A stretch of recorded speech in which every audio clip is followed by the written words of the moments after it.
ஜெயலலிதா பங்கேற்கும் பொதுக்கூட்டத்தில் கட்டுப்பாடுகளை கொண்டுவர வேண்டும் என்ற தேர்தல் ஆணையத்தை தமிழக பாரதிய ஜனதா கட்சி மாநில தலைவர் தமிழிசை சவுந்தரராஜன் வலியுறுத்தியுள்ளார். சென்னை கொளத்தூர் சட்டமன்ற தொகுதியில் பாஜக தேர்தல் அலுவலகத்தை திறந்து வைத்த பின் தமிழிசை செய்தியாளர்களை சந்தித்தார். அதிமுக ஆட்சியில் மக்களுக்கு பாதுகாப்பு இல்லை என்று அப்போது அவர் குற்றம் சாட்டினார்.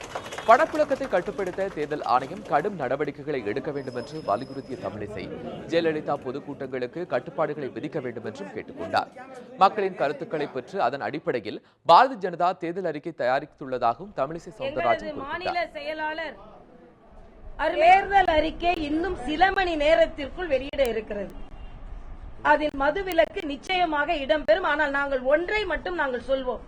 நாங்கள் 100 கூட்டங்கள் நடத்தி பொதுக்கூட்டங்களிடம் கருத்துக்களை கேட்டு நாங்கள் தேர்தல் அறிக்கை தயாரிக்கிறோம். இந்த தேர்தல் அறிக்கை அவர் திருடிவிட்டார், அவர் சொன்ன கருத்துக்களை நாங்கள் திருடிவிட்டோம் என்று நாங்கள் எந்த காலத்திலும் சொல்வதில்லை. ஏனென்றால் மக்களுக்காகத்தான் தேர்தல் அறிக்கையை தவிர சுய விளம்பரங்களுக்காக தேர்தல் அறிக்கை அல்ல. எந்த தேர்தல் அறிக்கையில் நல்லது நடந்தாலும் அது நாங்கள் பாராட்டுவோம். ஆனால் தேர்தல் அறிக்கையை வச்சு மக்களை ஏமாற்றுவதை நாங்கள் ஒப்புக்கொள்ள மாட்டோம்.